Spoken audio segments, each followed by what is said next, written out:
the end of the psalm is before us, and today we're going to look at verse, let me see here, 33 is where we're picking it up. We left off sort of in verse 32. We did a flyby on Friday of verses 33 through 43.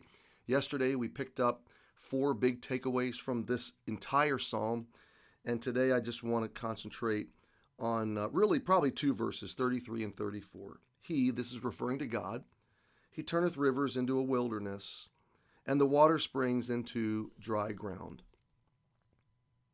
A fruitful land into barrenness, for the wickedness of them that dwell therein. So let's read it again. He turneth rivers into a wilderness. That sounds like a pretty bad thing. Why would he want to do that? And water springs into dry ground.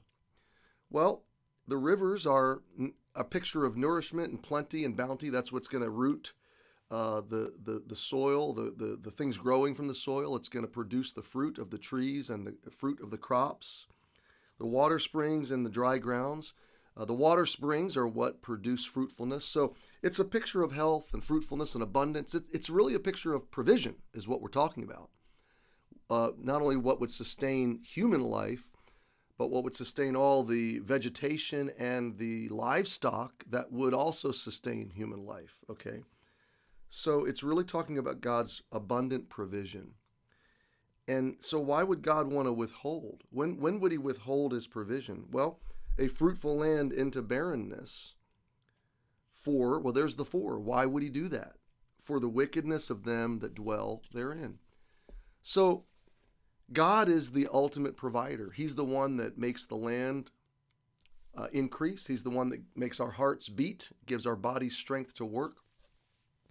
And what the psalmist is helping ancient Hebrews understand is that God is the one that blesses. God is the one that provides. And we are to be gracious recipients of that blessing. And yet the wickedness, the idea of wickedness there is the idea of rejecting God and turning from him and forgetting him. It is to be disagreeable towards God. It's to presume, it's to take for granted the blessings of God and to maybe presume that these were brought about by our own hard work and by our own efforts. We're self-made people. And the psalmist says we should be warned and beware of that posture and that mentality in life. Why? Because God can very quickly turn that all around. And when the heart turns away from him, he can get our attention anytime he wants.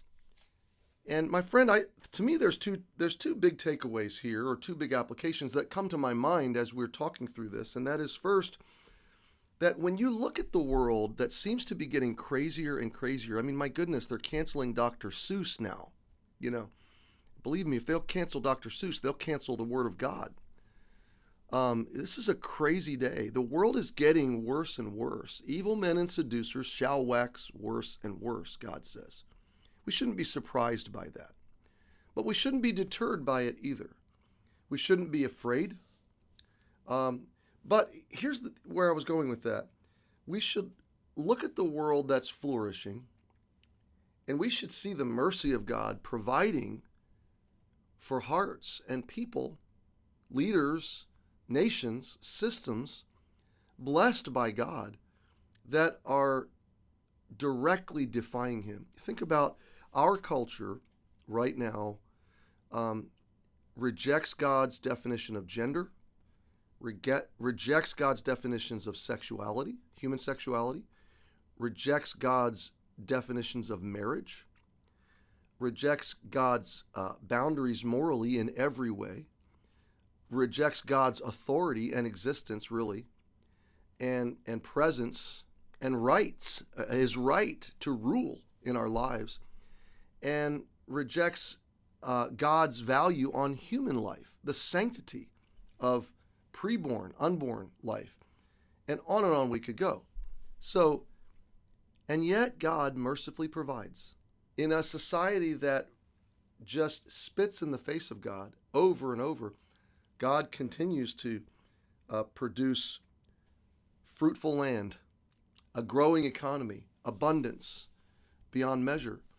And he can switch all that. He can turn all that when he's ready. So don't think that because God hasn't dealt with wickedness that he isn't going to, or that he won't, because he certainly will. So that's the first takeaway. The second takeaway to me is don't take it for granted. Don't take the blessings of God for granted in your life. And we talked about this a little bit on Sunday. When we come into summer seasons of our lives, seasons of the heart that are summer-like, they're abundance, they're blessed. These are seasons of life that we have margin. We have more than enough. Be that economically, be that in our cupboards and pantries, be that in whatever way. We have more than we need. And God's reason for blessing us with more than enough is that we might be a blessing, that we might live generously, that we might live on mission and engage in gospel ministry. That not that we would hoard it, but that we would disperse it, that we would spread it out like seed and pour it out to the glory of God, to bless others, to reach others with the gospel. The goal of God's people in times of plenty, in summer seasons where harvest is bountiful, should be like the goal of my grandmother. Her name was Mom. We called her Mom. Mom was always gardening. And in the summer, Mom's garden, and it was a big garden too, was always overflowing beyond measure. And so my grandparents, my mom and granddad, would just, to neighbors, to friends, they would give out everything they could. My grandfather was a lifetime fisherman on the Chesapeake Bay. He would come back sometimes with more fish than he knew what to do with, so he'd give it away. I remember my friend and I one time, we just kept reeling in catfish off the Severn River. My friend Johnny and I, we stayed down there. We weren't supposed to keep the catfish. This was when I was about 13 years old. We weren't supposed to keep the catfish. That we were supposed to throw them back, but we didn't have the heart to throw them back. We conquered them, so we kept putting them in the bucket. We must have had 50 catfish when it was all said and done. And we brought those all up to the house, and my mom looked at us and she said, "What in the world? Why did you keep these catfish? We don't use these. We don't eat these." But then she remembered a family that did like catfish, and she took the whole bucket over to them. My point is, in times of plenty, whether it's gardening or fishing or whatever, when you have more than enough, what do? You give it away. You don't want it to go bad. Well, the same is with our resources. The same is with whatever margin God gives us. He wants us to live generously, to give his blessings away. That's why he makes rivers and water springs and fruitful lands. But verses 33 and 34 speak to God's justice, that God will not let wickedness go without reckoning indefinitely. But it also speaks to the idea that he can get my attention whenever he wants. So I should be careful not to live presumptuously in a summer season, in a blessed season, in a fruitful season. And so, my friend, I hope that will encourage you today. Maybe this is a summer season in your life. Maybe God's blessing is abounding. Can I encourage you not to hoard it, not to take it for granted, not to live presumptuously, but step back and live carefully and steward generously, because that's what God gave you the margin for.